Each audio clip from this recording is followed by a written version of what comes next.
Roma llamó fiesta a la inauguración. La piedra entendió otra cosa. El primer día dentro del nuevo Coliseo no le pidió a la multitud que pensara en juegos. Le pidió algo más hondo y más obediente. Aceptar que el imperio podía tomar la muerte, alinearla, darle bordes, hacerla visible y devolverla convertida en prueba de su propia fuerza. 80 después de Cristo. Roma, el anfiteatro Flavio. La versión oficial llegaba limpia, casi brillante. El emperador entrega un monumento al pueblo. Roma entra, Roma celebra. Los dioses, si miran, aprueban. Pero el suelo bajo ese relato todavía guarda memoria, donde ahora se levantan arcos, gradas y corredores capaces de tragar multitudes. Antes se extendía el lago artificial de Nerón, agua privada, quieta, reservada al capricho de un solo hombre. La nueva dinastía no tapa ese recuerdo con silencio, lo sepulta con piedra, lo pisa con sandalias, lo cubre con 50.000 cuerpos, respirando al mismo tiempo. Desde lejos, el edificio parece una respuesta. Desde cerca, parece que alguien llegó a corregir una humillación. Los caminos hacia el anfiteatro se llenan desde temprano. Familias enteras, veteranos, vendedores con cestas colgadas del brazo, libertos, clientes arrastrados por la rutina de seguir a un patrón, muchachos que se escurren entre túnicas adultas y casi echan a correr, hasta que una mano los sujeta del hombro, sandalias golpeando la calzada, ruedas de carros saltando sobre uniones viejas de piedra, voces superpuestas, olor a aceite, a tela calentada por el sol, a aliento acumulado demasiado pronto. Cuando Roma avanza en una sola dirección, no parece una ciudad moviéndose, parece una emoción empujada por detrás, y hoy esa emoción llega lastimada. El año anterior el Vesubio enterró ciudades. Después vino el incendio. Después la enfermedad. Tito no heredó una calma. Heredó una respiración rota, ceniza, humo, fiebre, pérdidas que todavía no terminan de contarse en voz alta. Por eso este edificio pesa más de lo que aparenta. No es solo piedra nueva. Es una respuesta material a una ciudad que necesita volver a ver abundancia con sus propios ojos. Reunir dinero, animales, madera, lona, poleas, premios, funcionarios, guardias, sombra, orden. Juntar todo eso en un solo lugar y abrirlo al público no es entretenimiento. Es una manera de decir, todavía podemos hacer esto, todavía podemos gobernar la escala. Las arcadas exteriores reciben a la multitud como si ya la hubieran contado antes de verla. Entradas numeradas, flujos separados, cuerpos absorbidos y redistribuidos con una precisión que parece casi natural, hasta que uno se da cuenta de que no lo es. Afuera quedaba la claridad abierta de la calle. Adentro cambia el aire. La piedra enfría, la sombra disciplina, el ruido rebota distinto, más encerrado, más útil. Arriba, el velarium tiende una penumbra móvil sobre las gradas, el cuero cruje al tensarse, las cuerdas se quejan, los herrajes devuelven un olor leve a metal calentado. Bajo la lona, el sudor tarda más en evaporarse. Incluso el alivio tiene mecanismo. Nada de ese confort es inocente. Se calcula que el anfiteatro puede contener unas 50.000 personas, no como curiosidad, no como cifra para repetir con admiración vacía, como sensación física, como presión. Tantos cuerpos juntos significan que el poder todavía puede convocar presencia, repartir lugares, ordenar la mirada. Las gradas no reciben solamente espectadores, los colocan, abajo los nombres altos, más arriba los demás, más arriba todavía los cuerpos cuyo valor público disminuye con cada escalón. La multitud no solo va a mirar la arena, va a verse a sí misma ocupando la forma correcta del mundo. Una viuda avanza despacio entre la corriente de gente con un pequeño vale de madera cerrado dentro de la mano. El borde del vale está gastado en una esquina, pulido por el pulgar de tanto tocarlo, como si el cuerpo necesitara comprobar una y otra vez que aquello sigue existiendo aunque otras cosas ya no estén. No enseña la ficha, no la presume, solo la aprieta. Tal vez perdió a alguien en el incendio, tal vez en la peste, tal vez perdió tanto que ya no distingue una ausencia de otra, pero ha venido. Eso es lo que importa. También ella ha entrado. También ella recibirá algo de Roma en el mismo lugar donde Roma quiere que todos miren, hacia el mismo punto. Cerca de una barandilla, un veterano apoya la palma sobre la piedra con más fuerza de la necesaria. Primero parece un gesto sin importancia. Luego se ve el pequeño temblor en los dedos. No es visible de lejos. No es el temblor de un anciano. Es el de un hombre que ha tenido que apretar demasiadas veces para no soltar algo peor. No descansa la mano. Se aferra. Un niño, alzado para ver mejor, todavía no mira la arena, mira a los adultos, mira sus caras tensarse, abrirse, endurecerse. Sin saberlo, imita la postura del hombre que lo sostiene, el cuerpo inclinado hacia adelante, la boca apenas entreabierta, la espera ya aprendida antes de entender la causa. Debajo del piso, otras vidas trabajan sin ser vistas. Cuadrillas enteras cruzan corredores oscuros. Se oyen ruedas cortas, madera rozando piedra, un cerrojo que entra con un chasquido seco, un bufido animal detenido detrás de una compuerta, poleas, jaulas, plataformas, puertas que no pueden abrirse demasiado pronto. Desde arriba, la superficie parece limpia, casi simple. Esa es parte del hechizo. La arena se ofrece como espacio abierto, pero debajo late una trastienda de esfuerzo oculto, donde todo se prepara para irrumpir arriba con la apariencia de una obediencia instantánea, como si el mundo respondiera de inmediato a una señal romana. Eso también se viene a ver aquí, no solo violencia, sino dominio sobre la aparición. Los autores antiguos intentarán fijar después la magnitud del acontecimiento. Suetonio hablará de una dedicación magnífica y costosa. Casiodio dirá que las celebraciones duraron 100 días. Marcial envolverá el espectáculo en brillo verbal, como si la arena pudiera ser reducida a elogio bien medido. Son testimonios, sí, pero también son parte del mismo aparato. Guardan memoria y a la vez la perfuman. Registran mientras embellecen. Conservan lo ocurrido sin dejarlo del todo libre. Y en el centro de esa máquina está Tito. No solo porque preside, no solo porque paga, está porque la multitud necesita un rostro al que devolver lo que siente. En Roma, el espectáculo no termina en la arena. Sube al palco, busca la expresión imperial, se confirma allí y regresa multiplicado a las gradas. El público aprende rápido que merece entusiasmo, que merece silencio, cuánto ruido conviene hacer, cuándo conviene hacerlo. Hay aprobaciones que protegen, hay vacilaciones que se recuerdan. Fuera del anfiteatro, la ciudad sigue contando muertos, ruinas, pérdidas. Dentro, se le ofrece otro tipo de cuenta: comida, ropa, plata, animales, premios, fichas, generosidad visible. Casio dice que Tito arrojó a la multitud tablillas de madera canjeables por recompensas. Desde arriba, el gesto parece largueza. Desde abajo, se ve otra cosa. Miles de manos tensándose al mismo tiempo, cuellos estirados, dedos que se abren en el aire antes de que la ficha caiga. Una mujer que protege el pliegue de su túnica con un brazo y aún así alza el otro. Un muchacho que casi pierde el equilibrio por mirar hacia arriba demasiado tarde. El impulso es instantáneo. Antes de pensarlo, ya han obedecido con el cuerpo. Recibir también puede ser una forma de disciplina. Suena una trompeta, no corta el aire, lo atraviesa. La vibración llega antes que la primera figura visible y deja a la multitud suspendida en ese segundo raro en que todavía nadie grita, pero todos han dejado de estar quietos. Crujen los asientos, una sandalia resbala sobre piedra lisa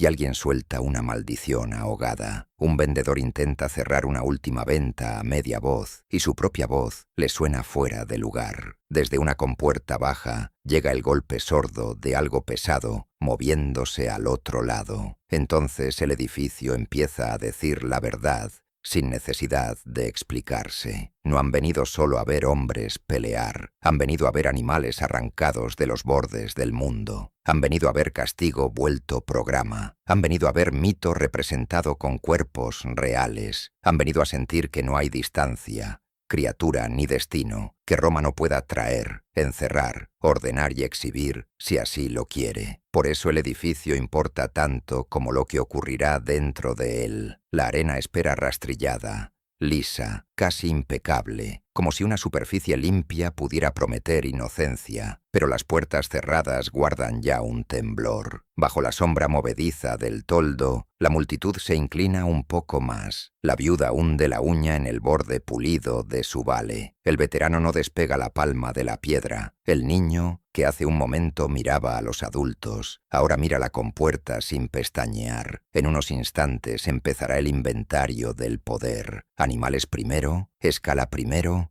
asombro primero. Pero el cambio más importante no saldrá de las jaulas, saldrá de las gradas, porque cuando se levante el primer rugido, Roma no estará celebrando solo lo que ve, estará ensayando el tipo de mundo que, a partir de ahora, se le pedirá aceptar sin apartar la mirada. La mañana no empieza con sangre, empieza con algo peor para un lugar así, con una calma que ya sabe que va a romperse. El sol aprieta sobre la lona, la piedra devuelve calor por debajo de las sandalias. En las gradas, 50.000 cuerpos entran poco a poco en ese estado incómodo en que nadie grita todavía, pero ya casi nadie puede quedarse quieto. Una rodilla tiembla, un codo busca sitio, una garganta se aclara sin necesidad. La arena, abajo, sigue lisa, las puertas siguen cerradas. Sin embargo, algo ya empezó. Llega primero el olor, no la visión.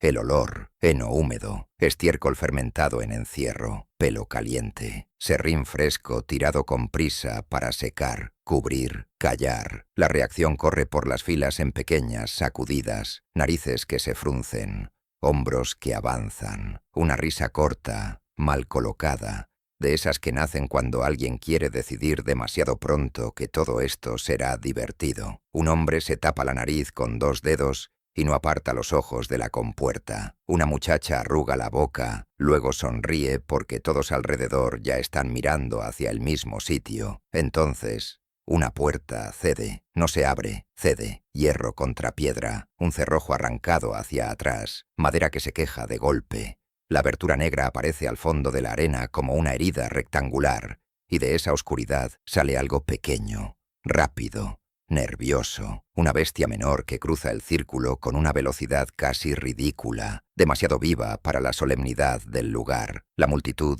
suelta aire, hay alivio en la risa. Algunos señalan. Un niño se dobla hacia adelante con una carcajada limpia, demasiado feliz, y la mujer que lo acompaña le toca el hombro apenas, no para callarlo, sino para enseñarle el tamaño correcto de la alegría. Luego viene otra compuerta. Esta pesa más. Se nota incluso antes de verla moverse. El ruido cambia, más grave, más espeso. Algo golpea desde adentro con una fuerza que no tiene prisa porque no la necesita. El látigo del domador cruje una vez en el aire. No suena heroico. Suena seco, breve, suena como una señal que forma parte de otras señales. Después aparecen cuerpos que la mayoría de los presentes jamás verá en otro lugar que no sea este. Animales traídos desde lejos, desde África, desde regiones orientales, desde montes y bosques que Roma no necesita comprender para poder arrancarlos, trasladarlos y soltarlos aquí. Eso es lo que pesa en la arena, no solo lo que son,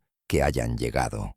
Cuello sujeto, jaula, barco, camino, grito, hambre, calor, muelle, orden, otro camino, otra puerta, otra espera. Todo eso entra con el animal, aunque la multitud no lo vea. Los escritores antiguos competirán después con números. Suetonio habla de 5.000 fieras salvajes en un solo día. Casiodío lleva la cifra total de las celebraciones a unos 9.000 animales muertos. Puede que exageren, puede que no. Lo importante es otra cosa. Incluso la memoria quiso que este comienzo quedara escrito en tamaño desmesurado, como si Roma solo pudiera describirse bien cuando parecía capaz de vaciar el mundo sobre una sola superficie. Debajo del piso, mientras arriba la multitud contiene el aliento, hombres invisibles sostienen la ilusión con la espalda y las manos, cuerdas tensas que zumban, poleas, madera rozando piedra, plataformas que suben despacio desde la oscuridad. Un encargado cuenta en voz baja, 1, 2, y otro responde con el cerrojo. Un error allí abajo no sería pequeño, un tiempo mal medido,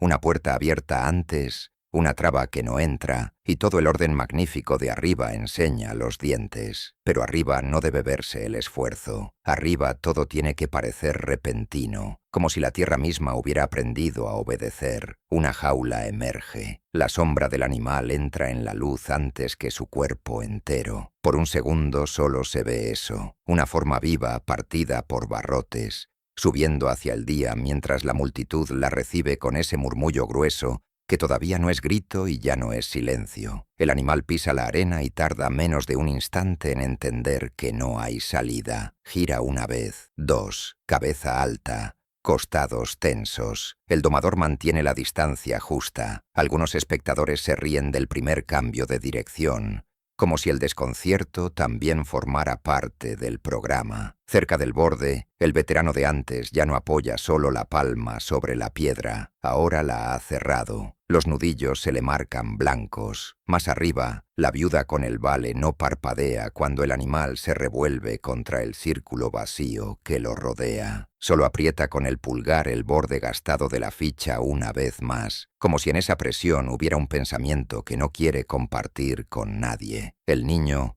2 filas más abajo, ya no ríe. Tiene la boca abierta, pero no hace sonido. La arena empieza a enseñar su método sin decirlo. Primero la salida, luego el sobresalto, después el alivio de que el peligro todavía no haya tocado a nadie en las gradas, luego el placer de mirar más de cerca, luego otra puerta. Las filas aprenden rápido, aplauden la velocidad, castigan con murmullo la torpeza, se inclinan todas a la vez cuando una carrera se acerca demasiado al borde, retroceden apenas, y ese pequeño retroceso colectivo produce una alegría que avergonzaría si aquí hubiera tiempo para avergonzarse. El sobresalto compartido se vuelve parte del gusto. Entre una entrada y otra, hombres con rastrillos bajan a borrar la superficie, arrastran líneas nuevas, echan agua para sentar el polvo, tiran serrín donde hace falta. El suelo recupera una apariencia casi limpia con una rapidez obscena. Lo que hace un momento alteró a miles de personas queda cubierto bajo una capa fresca, peinada, lista para lo siguiente. El ojo aprende pronto esa facilidad. Lo ocurrido desaparece. La arena vuelve a abrirse. Otra vez parece nueva. En algún tramo aparecen rarezas que luego los textos conservarán con gusto. Grullas enfrentadas, elefantes, mujeres participando en la muerte de animales, combinaciones pensadas menos para el sentido que para el asombro. Tal vez no todo sucedió en el mismo orden. Tal vez algunos episodios crecieron al ser contados. No importa demasiado. La lógica ya está fija. Lo vivo entra por tandas. Lo extraño entra por tandas. Lo remoto entra por tandas. Todo puede ser traído, mostrado,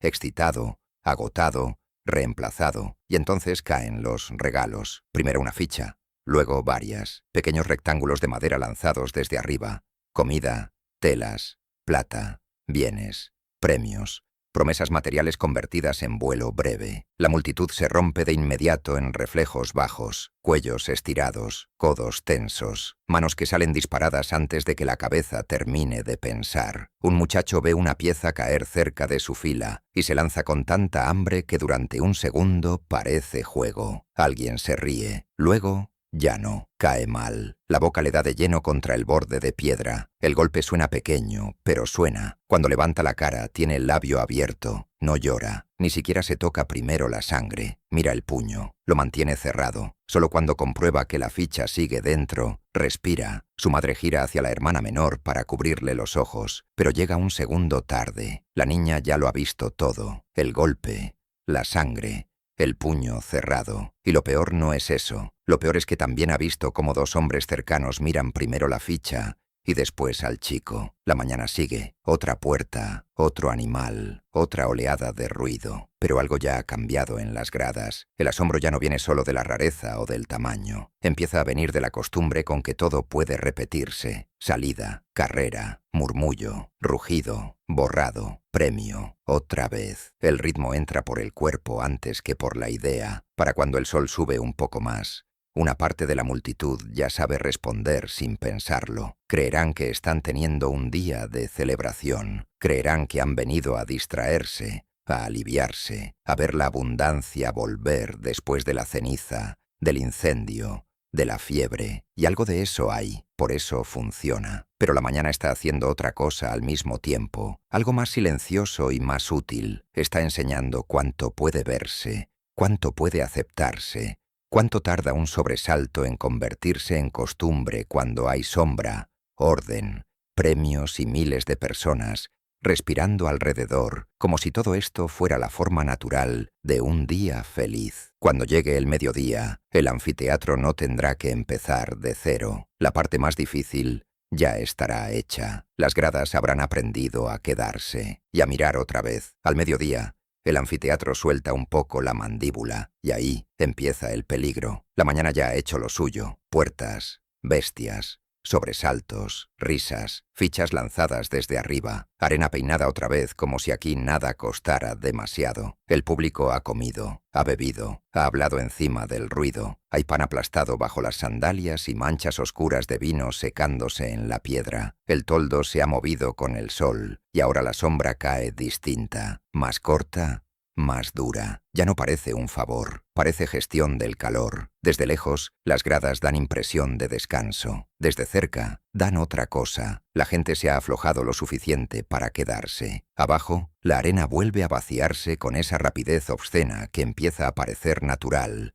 solo porque ya ha ocurrido varias veces. Rastrillos, un poco de agua, serrín nuevo, salen unos hombres, entran otros. A primera vista parece una pausa menor, un ajuste del programa, pero lo que entra ahora no se mueve como por la mañana. No salen cazadores, salen asistentes, túnicas sencillas, brazos cargados, bastidores, paneles pintados, piezas de madera que desde una grada alta podrían pasar por decorado ligero si no fuera porque al tocar suelo suenan con demasiado cuerpo. Un extremo golpea la arena y el ruido no es hueco. Una cuerda corre de mano en mano. Es gruesa, áspera, hecha para resistir más que para adornar. Debajo de la pintura asoma un instante, un borde oscuro de hierro. Un operario apoya el talón en una plataforma, una vez, dos veces, probándola con la impaciencia de quien no revisa una escena, sino una cosa que puede fallar de verdad. La multitud tarda un poco en entender qué está viendo. Primero reconoce, eso basta, color, forma, la promesa de un relato, nombres que empiezan a saltar por las filas en voz baja, mal oídos, medio recordados, Orfeo, Pasífae, Laureolo. No todos los distinguen igual, no todos sabrían contarlos completos, pero reconocen el tono, algo un poco más alto que la cacería, algo que permite acomodarse de otro modo en el asiento. Un hombre se limpia los dedos en la túnica antes de apoyar los codos en las rodillas. Una mujer inclina la cabeza como quien se dispone a escuchar mejor. La multitud adopta esa expresión satisfecha de quien cree que ahora va a recibir algo más fino. Y precisamente por eso baja la guardia. Marcial basta con rozarlo. Está ahí, detrás de este tipo de orgullo, celebrando que el mito pueda bajar a la arena y convertirse en alabanza viva del espectáculo. Pero no hace falta quedarse con él. Lo importante no está en el verso, está abajo, porque abajo traen a un hombre. No entra primero como condenado, entra como parte del cuadro, y eso ensucia todo. Si lo nombran criminal, la mente encuentra su cajón. Si lo visten de personaje, la mirada tarda más en defenderse. Puede entretenerse un segundo con la referencia, con la pintura, con la composición, con la falsa distancia de «esto representa otra cosa». Ese segundo es el que compra el edificio. La compuerta se abre con la misma obediencia de la mañana. La plataforma sube con el mismo cálculo. El aparato no distingue, hace surgir lo que le colocan debajo. Antes sacó bestias, ahora saca una historia con respiración humana dentro. En una fila intermedia, un padre se inclina hacia su hijo para explicarle el mito al oído. Habla despacio, con una paciencia casi orgullosa, como si al fin hubiera llegado la parte noble del día. El niño escucha a medias. Tiene los dedos pegajosos sobre la barandilla. Mira menos la historia que el mecanismo. Mira cómo sube la plataforma. Mira la forma en que un hombre de abajo retira la mano demasiado rápido cuando el borde encaja. Mira eso primero. El sentido llega después, y llega tarde. La música, o lo que aquí pasa por música, ayuda a la trampa. también el color, también el movimiento ordenado de los asistentes, también la costumbre acumulada de toda la mañana. Todo trabaja para que la conciencia entre medio paso, después que los ojos. La víctima todavía parece personaje cuando el aparato ya la ha entregado como materia. Entonces algo falla, no de forma grande. Peor, una pieza del decorado tira mal al desplazarse, tal vez demasiado peso, tal vez una cuerda tomada con prisa, tal vez simplemente verdad abriéndose paso por donde no debía. La pintura del costado se raspa contra otra superficie y deja una franja de color arrastrado sobre la arena recién alisada. Debajo aparece el herraje, oscuro, tosco, nada mítico, nada elegante. Ya no parece escena, parece herramienta. La cuerda se tensa más de la cuenta. Se oye, no fuerte, no espectacular, un sonido corto, seco, de fibra cargando un peso real. Quienes están más cerca lo captan primero, no reaccionan enseguida. Sobre las primeras filas cae algo exacto, algo muy pequeño y mucho peor que un silencio. Medio segundo inmóvil en el que varias personas entienden al mismo tiempo que eso no estaba hecho solo para verse bien. Luego el estadio hace lo que sabe hacer. Se recompone a gritos. Uno ríe demasiado pronto. Otro entra tarde con una exclamación forzada. Alguien aplaude para empujar a los demás de vuelta al papel correcto. El padre ya no cubre los ojos del niño. Quizá pensó hacerlo y no llegó. Quizá ni siquiera quiso ser el único en esa fila que apartara la vista. El niño sigue mirando. Ahora ya no al personaje. Mira al hombre. Y el hombre de la arena, en algún punto de ese instante, deja de pertenecer al relato que lo trajo y pasa a pertenecer por completo al aparato que lo sostiene. Eso se nota en cosas pequeñas, en cómo la multitud deja de seguir la ficción y empieza a seguir el cuerpo, en cómo el decorado, de pronto, pesa más que el nombre del mito, en cómo la atención se pega al punto donde la cuerda muerde, donde la madera resiste, donde algo vivo depende de un mecanismo que no disimula del todo su intención. Después vendrán las palabras limpias, magnificencia, generosidad, restauración, la ciudad curándose con espectáculo, el emperador ofreciendo orden después del fuego, de la peste, del miedo. Todo eso podrá decirse luego, todo eso sonará razonable en boca de quien no tenga delante este mediodía. Pero aquí, ahora, la costura ya se abrió. La gente ha visto el hierro, ha oído la cuerda, ha visto cómo la pintura no alcanzaba y sigue sentada. Cuando el tramo termina, los operarios regresan con la eficacia de siempre. Retiran piezas, enderezan marcas, echan serrín, peinan la superficie. La franja de color desaparece bajo el rastrillo. La arena vuelve a ofrecer esa limpieza útil. Esa cara recién arreglada con la que el anfiteatro siempre intenta empezar de nuevo. Dentro de poco llegará la tarde con sus gladiadores, sus parejas, sus reglas, su máscara más reconocible. Será más fácil nombrarla, más fácil fingir que allí, al menos, hay forma, duelo, destreza, algo parecido a competencia, pero algo ya se ha roto antes, no abajo, arriba, en las gradas, porque lo peor del mediodía no fue el volumen del ruido ni el gesto imperial, ni siquiera el castigo en sí. Fue ese instante miserable en que el decorado dejó ver el herraje, la cuerda tomó carga, y media multitud entendió de golpe que la historia no estaba siendo representada, estaba siendo usada, y después de ver eso, la tarde podrá llamarse juego cuanto quiera. El oído ya no la recibirá igual. Lo peor del mediodía no es que la multitud vea morir a alguien. Es que cuando termina de reconocer lo que tiene delante, ya ha entrado demasiado adentro como para salir limpia. La trampa no cae de golpe. Aprieta. La mañana había enseñado a recibir compuertas, animales, mecanismos, sobresaltos, premios. La primera parte del mediodía había añadido algo todavía más útil, que un fondo pintado, una referencia conocida y unos cuantos objetos bien colocados bastan para cambiarle el nombre a una cosa. Si el dolor entra con vestuario, tarda un poco más en ser dolor. Si llega entre colores, música y palabras heredadas, la conciencia tropieza medio paso antes de tocarlo. Abajo, la arena todavía conserva aspecto de teatro. Ese es su refugio. Un bastidor algo torcido, tablas arrastradas hace poco, un poste plantado donde antes no había nada, cuerda enrollada junto a una pieza pintada, como si formara parte del mismo paisaje fingido. Desde lejos todavía podría parecer utilería, algo grande, sí, pero no decisivo, algo hecho para ser visto más que para servir. Luego la madera baja del todo, y el golpe lo arruina. No suena hueco, no suena decorativo, suena lleno. El herraje responde por dentro con un seco chasquido de metal contra carga. Un asistente no alisa una tela, mete el hombro y corrige un encaje. Otro toma la cuerda con ambas manos y tira con ese gesto corto de los hombres que no quieren espectáculo en el cuerpo, solo control. No actúan para el público, trabajan contra el fallo. En las primeras filas algunos todavía sonríen. Arriba,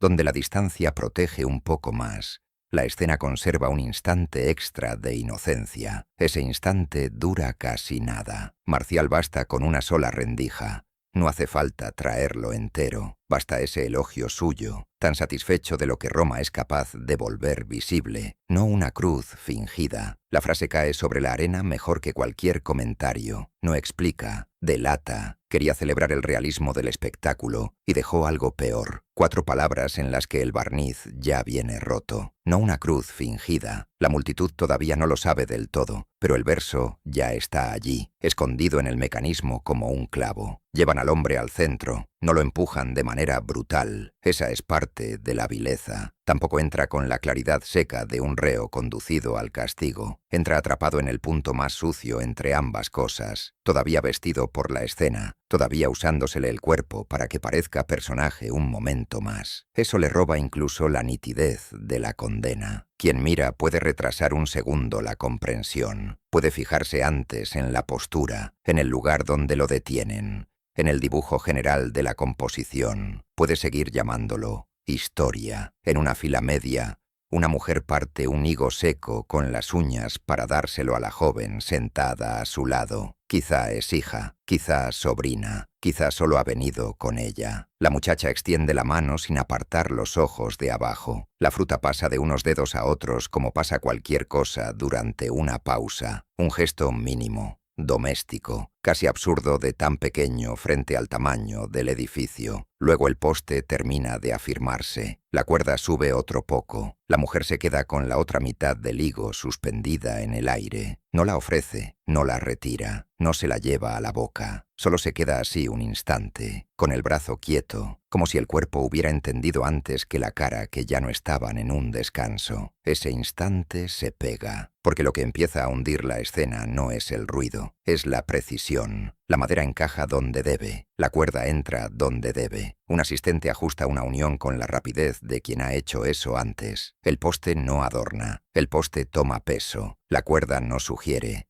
La cuerda espera carga. Todo tiene una limpieza de procedimiento que vuelve obsceno el resto de la pintura. Bajo el color queda la herramienta. Bajo la fábula, el oficio. Algunos todavía se aferran a la historia. Se nota en la forma en que pronuncian el nombre del mito, en esa media sonrisa culta que intenta sobrevivir 2 latidos más. Se nota en un hombre que murmura algo a su vecino con tono de quien quiere seguir creyendo que asiste a una recreación ingeniosa. Se nota en la muchacha del higo, que inclina un poco la cabeza como si mirar mejor fuera a devolverle el sentido a lo que ve, pero la arena ya ha empezado a quitarles esa salida. El hombre del centro no llena bien el papel, respira demasiado. Eso basta. No hace falta un grito, no hace falta sangre, no hace falta un gran gesto de horror. Basta el modo en que el pecho sube y baja, demasiado rápido para la compostura de una figura mitológica. Basta como una mano busca equilibrio donde no debería necesitarlo. Basta la manera en que el cuerpo responde a la cercanía de la madera, no como responde un personaje, sino como responde la carne cuando sabe, aunque la mente todavía quiera tardar un segundo más. Entonces llega el pequeño sonido. Ni siquiera es un ruido grande, es peor por eso. La cuerda,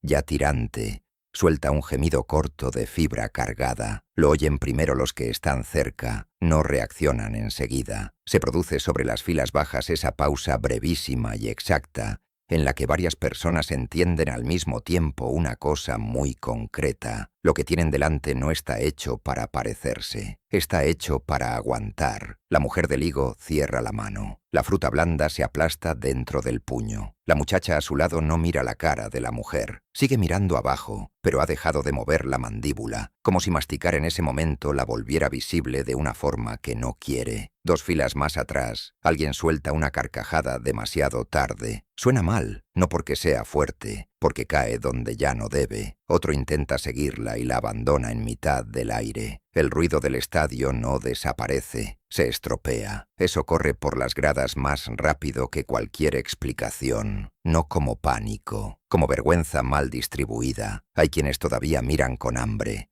hay quienes miran con torpeza, hay quienes de pronto se interesan mucho por acomodarse la túnica, por tocar el banco, por buscar algo con la vista que no esté exactamente en el centro. Y, aún así, nadie se levanta. El edificio conoce bien ese punto. Lo ha preparado desde la mañana. Ha dado sombra, ha dado orden, ha dado premios, ha hecho reír, ha hecho aplaudir, ha hecho esperar, ha enseñado a recibir lo que sale de las compuertas como parte de un mismo idioma. Ahora solo cambia una pieza y ese idioma ya trabaja solo. Desde arriba, el palco imperial permanece quieto, no hace falta más. El hombre del centro ya no pertenece a la ficción que lo trajo. Eso se ve en la forma en que la multitud deja de seguir el relato y empieza a seguir otra cosa. El lugar donde la cuerda muerde, la altura del poste, la distancia exacta entre el cuerpo y el mecanismo, el momento en que la decoración deja de importar porque el hierro ha ganado. Lo que antes era escena empieza a ser estructura. Lo que antes era referencia empieza a ser procedimiento. Alguien en un extremo aplaude, no arrastra a todos. Eso también dice algo. Por un momento el anfiteatro no consigue una sola respuesta,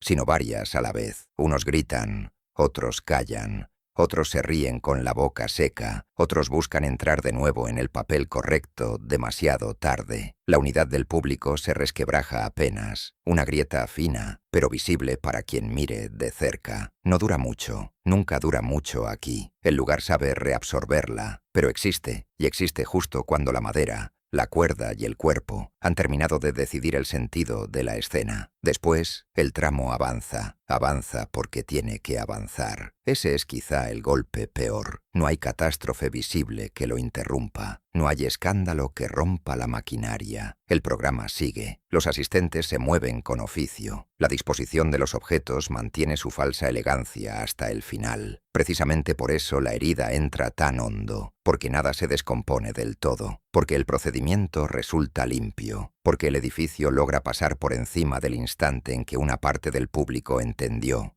Y, aún así, la función no se detuvo. Cuando termina, los operarios regresan, rápidos. Uno afloja, otro retira, otro levanta una pieza, otro echa serrín donde hace falta. La cuerda desaparece antes de que muchas filas terminen de comentarla. La madera sale, el poste deja en la arena una mordida oscura, una huella breve de peso hundido. Un hombre pasa el rastrillo, la marca se deshace, vuelve otra superficie, lisa, peinada, casi cortés. La mujer abre por fin la mano. Dentro queda la otra mitad del higo, aplastada, pegada a la palma. No se la come. La muchacha mira esa mano un segundo y luego vuelve la vista a la arena, donde ya casi no queda nada que explique por qué el aire ha cambiado. Eso es lo que el anfiteatro hace mejor que nadie. No solo mostrar, seguir. Dentro de poco vendrá la tarde con su sintaxis más clara. Parejas, acero, reglas.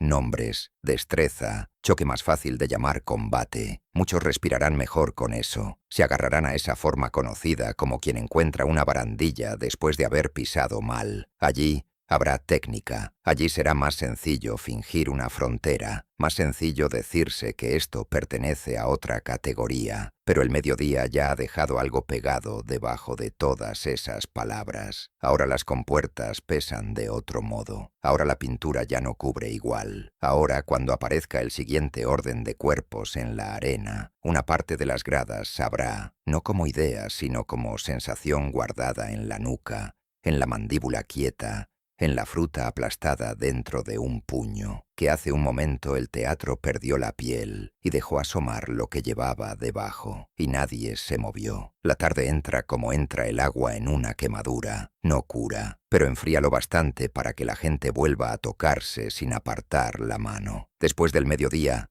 las gradas necesitan algo que pueda reconocerse de inmediato, algo con bordes claros, algo que no obligue a pensar primero en el mecanismo y después en uno mismo. El anfiteatro responde rápido, lo hace con la eficacia obscena con que ha respondido a todo el día. La madera desaparece, la cuerda desaparece, los postes desaparecen, la arena vuelve a quedar lisa, peinada, abierta. Desde arriba, casi parece que nunca hubo allí otra cosa. Casi, si uno mira bien, quedan restos mínimos, motas de pintura molida en la grava, un cordón roto cerca de una compuerta, el olor de hombres que desmontaron con prisa y salieron sin levantar la vista. Pero entonces suenan las trompetas y el aire entero cambia de postura. Varias espaldas se enderezan al mismo tiempo. Una mujer que llevaba largo rato con los brazos cruzados los suelta por fin. Un hombre se limpia la boca con el dorso de la mano y se inclina hacia adelante como si al fin llegara la parte en la que sabe dónde poner los ojos. Salen los gladiadores. Con ellos vuelve una claridad peligrosa. Metal, cuero, escudos, cascos, parejas, distancias medidas. Desde las gradas altas, los cuerpos dibujan líneas tan nítidas que casi tranquilizan. Aquí el riesgo parece frontal. Aquí el daño llega por una ruta que puede seguirse. Aquí no hay pintura fingiendo otra cosa. No hay mito montado sobre hierro. Solo hombres entrando con armas y cuerpo bastante claros como para que el público recupere una costumbre vieja, elegir. Uno ajusta con los dientes la correa del antebrazo antes de cerrar del todo la guardia. Otro abre y cierra la mano dentro del guante como si todavía buscara que los dedos le pertenecieran. Un tercero mueve el cuello una sola vez debajo del casco y el bronce le devuelve al sol un destello seco. Durante un instante siguen siendo hombres concretos. Luego las gradas hacen lo suyo. El rápido, el pesado, el limpio, el sucio, el que tiene estilo, el que durará poco, el que parece favorito sin razón suficiente. La multitud les cambia el nombre antes de que el combate empiece. Eso la calma. La primera acometida arranca un ruido limpio, casi agradecido, escudo contra hoja, retroceso, finta, polvo que sube y se aplasta enseguida bajo otra pisada. Esta vez el estadio entra rápido en el ritmo. Ahora sí puede anticipar. Ahora sí puede equivocarse sin sentirse comprometido. Ahora sí cada cual puede gritar antes de tiempo y reírse si falló. La secuencia vuelve a parecer reconocible. En una fila baja, un anciano empieza a marcar 2 golpes con los dedos sobre la rodilla cada vez que uno de los combatientes encuentra distancia. No se da cuenta de que ya está sonriendo. A 2 asientos, una joven que había pasado el mediodía tiesa se inclina hacia adelante con la ansiedad de quien por fin encuentra una puerta conocida. Tito permanece donde estaba. No hace falta más. Está arriba, quieto, ya mezclado con el día del mismo modo que la lona, la piedra y las trompetas. Los combates pasan bajo su vista y eso basta para que todo parezca entrar otra vez en cauce. El edificio pide por él. Las pausas, los emparejamientos, los premios, los gestos de perdón o continuación. Todo ocurre dentro de una forma que desde lejos se deja llamar orden. Hasta las fichas caen de otro modo. Una rebota en un escalón. Gira sobre sí misma y queda temblando un segundo antes de acostarse. El hombre que la recoge se agacha rápido, pero ya no parece hambriento ni torpe. Se ríe con el vecino, le enseña la pieza entre 2 dedos, como si también eso formara parte del espectáculo. La madera es pobre, casi ofensiva de tan poca cosa, y aún así lo ilumina por un instante, no por su valor, por lo que confirma. Alrededor, las gradas empiezan a asentarse dentro de esa mezcla exacta que la tarde maneja tan bien. Tensión, aplauso, riesgo, premio, grito, respiro. Otra vez, el cuerpo aprende rápido cuando la secuencia le conviene. Abajo, un combate encuentra su compás. Entrada, choque, salida, vuelta. La multitud empieza a respirar con ellos. No toda, no al mismo tiempo, pero sí lo bastante como para que el sonido del recinto se una en una sola marea. Quien estaba tarde, entra. Quien estaba rígido, se afloja. Quien todavía miraba de reojo lo que había dejado el mediodía, vuelve a poner los ojos en el centro. El anfiteatro no necesita borrar, le basta con superponer. Un asistente cruza con agua cuando el polvo sube demasiado. Otro entra y sale casi sin cuerpo, como si el movimiento de servicio tuviera que notarse menos que una sombra. Un hombre herido es retirado hacia un borde sin permitir que el tiempo se hunda con él. Nada se queda quieto demasiado rato. Nada se pudre en el centro de la vista. Todo encuentra relevo, continuación, forma. Eso se siente incluso donde nadie lo nombra. Después del Vesubio, después del incendio, después de la peste, Roma llega aquí con el cuerpo todavía acostumbrado a interrupciones peores. Por eso este tramo del día entra tan hondo. No por el acero solamente, por la continuidad, porque las compuertas abren cuando deben abrir, porque el agua aparece cuando debe aparecer, porque un hombre cae y el día no se rompe con él. El mecanismo sigue. A unos bancos de distancia, un hombre intenta contarle al de al lado algo de lo que pasó al mediodía. Habla mirando siempre al frente, sin volver la cabeza del todo. Apenas mueve la boca. La frase le llega hasta la mitad y se le muere ahí. No porque alguien lo mande callar, porque abajo ya cambiaron de guardia. Uno de los gladiadores amaga una entrada limpia y el cuerpo del que escucha decide antes que él dónde va a poner la atención. El recuerdo queda esperando su turno. La tarde avanza. No hace falta que todos entren al mismo tiempo para que funcione. Basta con que el ruido rodee a los lentos. Se nota en detalles pequeños. Un hombre aplaude con las manos abiertas, pero tarda un segundo en cerrarlas del todo. Una mujer se ríe y enseguida se toca el cuello, como si el cuerpo quisiera corregirse solo. Un niño ruge con los demás, sin mirar siquiera quién atacó primero. Ha aprendido el momento del rugido antes que la razón del rugido. A su lado, otro más pequeño llega siempre una fracción tarde y copia el sonido cuando ya está terminando, solo por no quedarse fuera. Abajo, el metal empieza a perder el brillo más duro del comienzo. El sol se ha movido. La luz ahora entra más oblicua y deja zonas de sombra en las que un casco parece más grande, una herida menos inmediata, un escudo más pesado. El combate ya no es presentación, ya es hábito. Se oye en la calidad de los aplausos,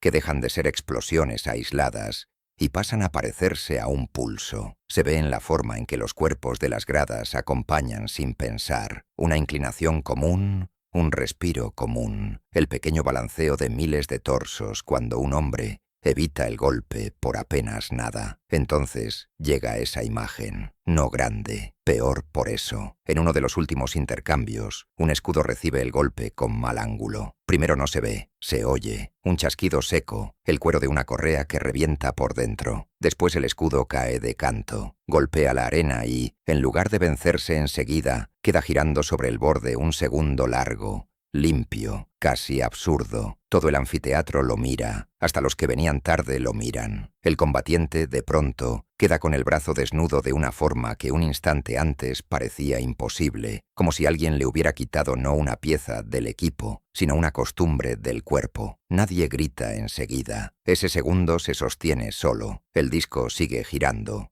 cada vez menos, todavía de pie, reuniendo encima de sí todas las miradas. El hombre sin escudo no se mueve aún, o no puede, o sabe que moverse mal ahí sería peor. Se le ve el hombro demasiado humano sin la tabla delante. El borde del casco ya no parece parte de una figura, parece peso. La arena alrededor se abre de golpe inmensa. Luego el escudo cae plano. Ese golpe de madera y metal sobre arena se queda más que cualquier rugido, porque en ese sonido hay algo que el cuerpo reconoce antes que la cabeza. Lo que parecía forma puede soltarse, lo que parecía ajuste puede abrirse, lo que parecía limpio puede quedarse de pronto sin borde, expuesto a plena vista, y aún así el recinto entero seguirá pidiendo lo mismo que ha pedido todo el día. Abajo, el combate continúa, no porque sea noble, porque sigue, y arriba la multitud vuelve a entrar. El ruido regresa, unos con hambre, otros con alivio, otros quizá con algo peor, algo más difícil de sacar de la boca, pero regresa. El estadio se recompone alrededor de esa caída igual que se recompuso alrededor de todo lo demás. El momento extraño queda dentro del flujo y el flujo lo traga. El escudo es recogido, el hombre recibe otro, o no lo recibe, da igual ya para la memoria más amplia del recinto. Lo que queda no es el detalle técnico, es esa media vuelta suspendida en el borde, ese segundo en que la protección dejó de parecer natural y mostró de golpe que también ella era una cosa atada, una pieza sostenida, algo que podía soltarse con un ruido pequeño y dejar a un cuerpo entero demasiado visible. A esa hora, muchas filas ya creen haber recuperado el género del día. Saldrán contando entradas, fintas, resistencias, golpes bien medidos, nombres si los recuerdan, estilos si saben decirlos. Habrá discusión. Habrá preferidos, habrá una versión más cómoda del relato esperando en la salida. El aire más fresco de fuera ayudará, las calles ayudarán, la distancia ayuda siempre, pero el borde ya se ve mejor, no hace falta decirlo. Está en la forma en que algunos tardan un instante más en aplaudir, después de la caída del escudo, en la mujer que por fin se da cuenta de que todavía lleva los dedos hundidos donde antes tuvo el brazo cruzado, en el hombre que intenta repetir un gesto técnico con la mano mientras habla y acaba, sin querer, abriendo y cerrando los dedos como si comprobara otra cosa, en el niño que pregunta algo y no recibe respuesta enseguida. La máscara sigue puesta, funciona, cubre lo bastante, solo que ahora cuando la tarde avanza hacia su cierre y la arena devuelve una última luz gastada, se le nota mejor la costura. La versión oficial no empieza en los libros, empieza cuando se abren las puertas. El anfiteatro suelta a Roma de golpe. La multitud baja por los vomitorios, se aprieta bajo los arcos, tropieza, se separa, vuelve a juntarse. Sandalias contra piedra, vendedores levantando la voz, un hombre que ya repite con los brazos la amplitud de una bestia que quizá no era tan grande. Dos muchachos ensayando el ruido de las trompetas con la boca llena de risa. La ciudad que no hace tanto conocía mejor el humo, vuelve a sonar llena. Ahí mismo empieza a cambiar el día. No por decreto, por boca. Uno cuenta la velocidad de un gladiador, otro jura que una ficha cayó justo delante de su fila, otro abre las manos para explicar la altura de un animal, y cada vez las separa un poco más. Nadie se pone de acuerdo del todo, pero eso no importa. Lo importante es que ya han elegido por dónde sacar el día a la calle. Lo que puede contarse caminando sigue adelante. Lo otro se queda atrás un poco más, todavía adentro, como un olor que tarda en despegarse de la ropa. Bajo los arcos exteriores, una pareja camina demasiado callada para parecer tranquila. El hombre mira al frente, la mujer no le pregunta nada. A unos pasos,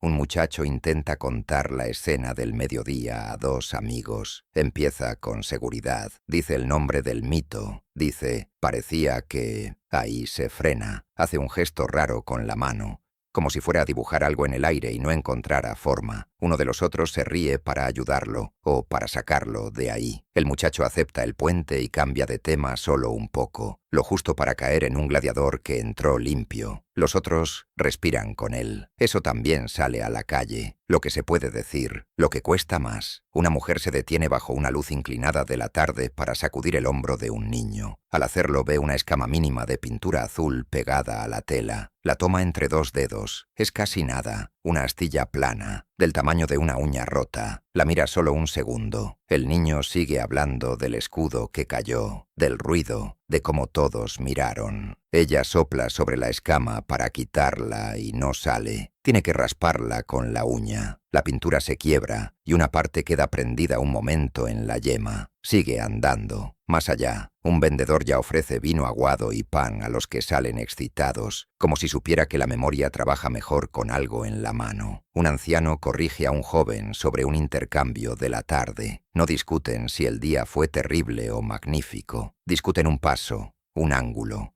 una distancia, con esa seriedad feliz que vuelve todo más pequeño, más manejable. Dos niños se turnan una ficha de madera que ya no vale nada. Se la pasan de palma en palma como si aún pesara. Uno se la lleva a la boca un instante y el otro se la arranca riendo. Tito ya no está delante de ellos. No hace falta. Lo suficiente del día sigue ordenado dentro de la gente para que ande solo. La sombra, los premios, la abundancia, los combates, el edificio nuevo donde antes hubo agua privada. Todo eso circula mejor que lo demás porque cabe mejor en el cuerpo cuando uno sale y vuelve a mezclarse con la calle. A nadie le cuesta demasiado decir «qué grande», «qué cantidad», «qué combate», «qué regalo». Hay frases que entran solas en una caminata, otras no. Más tarde otros las pondrán por escrito. Suetonio con su magnificencia costosa, Casiodío con la escala, la duración, los regalos, Marcial con el brillo preciso del elogio. No inventarán un día nuevo. Tomarán el que acaba de salir en sandalias a la calle, y le alisarán los bordes un poco más. Pero primero ocurre aquí, en la gente, en una taberna cercana, ya medio llena. Un hombre apoya el antebrazo sobre la mesa y empieza a repetir una escena con la seguridad de quien ya la ha elegido,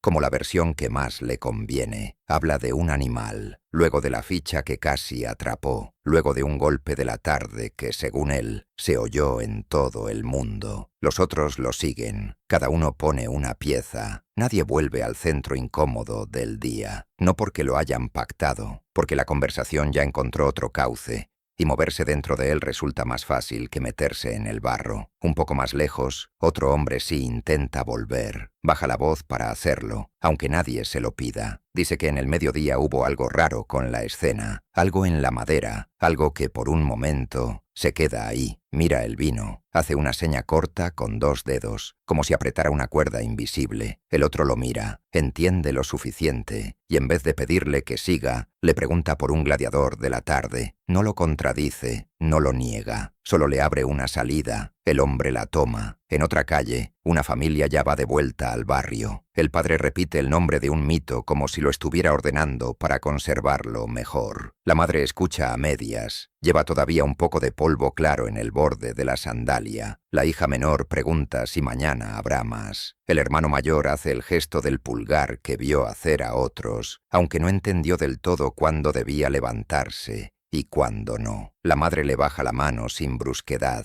no dice nada. Al caer la luz, el anfiteatro queda detrás como una masa clara, todavía recibiendo miradas de reojo. Algunos vuelven la cabeza una última vez antes de torcer hacia sus calles. Ya no miran solo una obra nueva, miran el sitio donde pasaron el día entero, donde estuvieron juntos, donde hubo sombra, ruido, premios, bestias, hombres armados y algo en medio que ahora cuesta mucho decir sin que la frase se rompa. Por la noche volverán a contarlo. En muchas casas el día regresará en trozos. Uno elegirá lo asombroso, otro lo admirable, otro lo raro, otro el combate mejor hecho, otro la cantidad de gente, otro el tamaño del edificio, otro quizá empezará por el mediodía y cambiará de rumbo en la tercera frase. No hará falta mentir, bastará con tomar una parte primero. La mujer de la escama azul llega a casa con el resto del polvo del camino pegado al borde de la túnica. Al lavarse, encuentra todavía un punto de color metido bajo la uña. Lo saca con la punta de un cuchillo pequeño, casi sin mirar. La pintura sale en una lámina mínima y se le queda adherida un momento al dedo mojado antes de caer. La deja en el borde del cuenco. Ni siquiera sabe por qué no la tira enseguida. En otra habitación alguien ya está repitiendo lo de la ficha, lo del escudo, lo del animal que salió demasiado rápido. La voz viaja con facilidad. En la casa entra y sale el nombre de Tito como entra y sale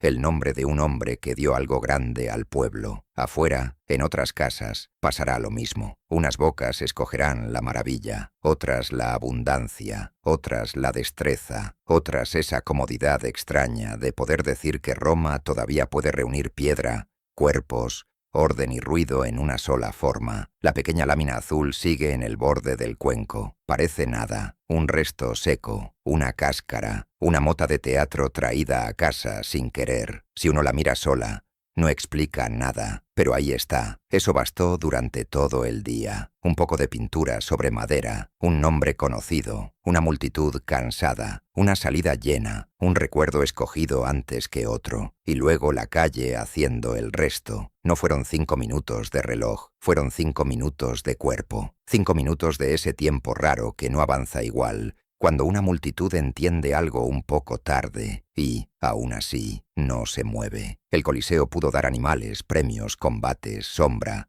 música, un motivo público para volver a sentirse Roma. Todo eso pesó, todo eso sirvió, pero al final no quedó en la piel la suma del programa. Quedó otra cosa, un tramo breve en que el edificio metió el castigo dentro de la mirada con la suavidad de una costumbre ya empezada. La mañana le había enseñado el pulso a las gradas, puertas que cedían a la señal, olores que llegaban antes que los cuerpos, plataformas subiendo desde abajo con la tranquilidad terrible de lo que ya sabe cuándo aparecer. La gente aprendió deprisa, primero se inclinó, luego rió, luego pidió más. Para el mediodía, ese ritmo ya estaba adentro, corriendo por el anfiteatro como corre una melodía demasiado fácil de recordar. Por eso el giro no entró rompiendo, entró encajando. La arena se vació y volvió a llenarse con otra sintaxis. Bastidores, telas, madera pintada, nombres que saltaban por las filas en voz baja. Orfeo, Laureolo, historias que muchos no sabían completas, pero sí lo bastante como para acomodarse mejor en el asiento. Un hombre se inclinaba hacia otro para explicar un detalle. Un padre señalaba el fondo como quien introduce a un niño en algo más fino que la simple cacería. La ficción hizo primero su trabajo pequeño,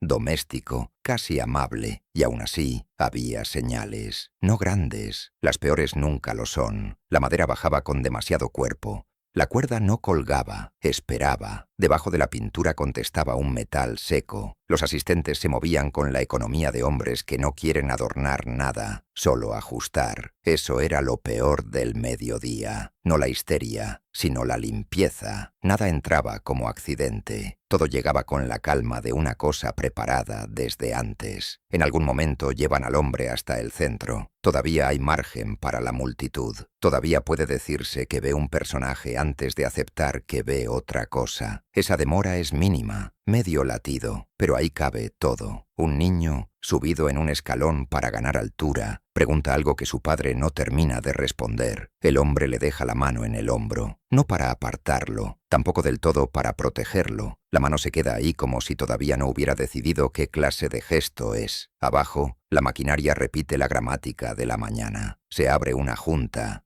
sube una plataforma, cede un cerrojo. El anfiteatro ya conoce esos sonidos, por eso son peores ahora. Llegan envueltos en costumbre. Al otro lado de la madera, un animal raspa con una impaciencia ciega. Quienes lo oyen reciben primero el ruido con el reflejo aprendido del espectáculo. Ya lo escucharon antes, ya saben dónde poner la respiración, dónde esperar el sobresalto, dónde preparar el aplauso. El cuerpo va delante, el sentido tarda más. Ahí empiezan de verdad esos 5 minutos, no en números, en reconocimientos que no llegan al mismo tiempo. Primero, una parte del público ríe con alivio, agradecida de seguir todavía dentro de una forma conocida. Después, alguien aplaude antes de tiempo, por pura inercia, porque el día entero le ha enseñado ese compás. Más arriba, otros se quedan medio segundo atrás. Lo que cae sobre las gradas no es un solo silencio, sino varios mal encajados entre sí, un silencio roto, un hueco breve donde distintas personas entienden lo mismo a velocidades distintas. Más tarde un poeta celebrará que no se trataba de una cruz fingida. La frase sobrevivirá porque quiso elogiar demasiado bien lo que tenía delante. Pero en la arena nadie piensa todavía en frases, lo entienden de otra manera. Una mujer, en una fila intermedia, había guardado media fruta seca para después. La tiene aún entre 2 dedos cuando el peso real de la escena termina de asomar bajo la pintura. No la deja caer, no la acerca a la boca, solo aprieta. La pulpa cede despacio. Un hilo espeso le corre hacia la palma y allí se mezcla con polvo fino sin que ella lo note. A su lado la joven con la que venía Ya no habla. Las dos siguen mirando. Eso es pequeño. Por eso hiere. No necesita ruido para decir lo que ha pasado. El cuerpo de la mujer ya llegó antes que su cara al lugar correcto del día. La mano lo sabe. La mandíbula quieta de la muchacha también. Lo sabe la forma en que el padre no contesta al niño. Lo sabe el chico mismo, que ya no pregunta otra vez. Luego llega el ruido, porque siempre llega. Una carcajada sale tarde y suena peor por eso. Un aplauso intenta poner orden. Y algunos lo siguen con alivio, casi con gratitud, como quien vuelve a una tabla conocida en medio de agua que se cerró demasiado honda bajo los pies. Otros tardan una fracción más. Esa fracción basta, no para detener nada, para dejar una marca. Y entonces el edificio hace lo que mejor sabe hacer. Sigue, retiran, alisan, ordenan, borran. La tarde devolverá escudos, reglas, técnica. El lenguaje más claro del duelo. Mucha gente respirará mejor con eso. Lo aceptará con una rapidez casi física, como se acepta una puerta ancha después de atravesar un pasillo estrecho. Más tarde, al salir, habrá animales que exagerar con las manos, combates que repetir con el cuerpo, fichas que enseñar entre los dedos, historias fáciles de llevar a la calle. El centro, en cambio, se quedará abajo un poco más, no enterrado, cubierto. Por eso al final del día, cuando Roma vuelva a derramarse por los arcos y las calles, las voces saldrán llenas, se repetirán entradas, fintas, rugidos. Unos contarán la grandeza, otros la abundancia, otros el escudo que giró demasiado antes de caer. El recuerdo encontrará pronto sus rutas más transitables. Lo demás tardará más en salir, si sale. Esa noche, ya en casa, la mujer de la fruta abre por fin la mano. Dentro tiene la media pieza deformada, pegada a la piel. El jugo se ha secado. Hay arena fina adherida a la pulpa. La mira un momento sin mucha expresión, como si todavía no hubiera decidido si eso viene de ella o del día. Después, la deja en el borde de un cuenco. En otra habitación, alguien repite con entusiasmo una escena de la tarde. Se oye una voz joven, imitando el golpe del escudo contra la arena. Otra corrige un detalle. Alguien ríe. La conversación sigue viva. Fácil, caminando sola por lo que puede decirse sin tropiezo. La media fruta se queda en el borde del cuenco. No parece prueba de nada. Mañana tal vez se tire, tal vez nadie recuerde mirarla 2 veces, tal vez se seque del todo y se arrugue hasta volverse irreconocible. Pero esa noche sigue ahí, pequeña, aplastada, con polvo adherido, como si una parte del mediodía hubiera llegado a casa sin pedir permiso.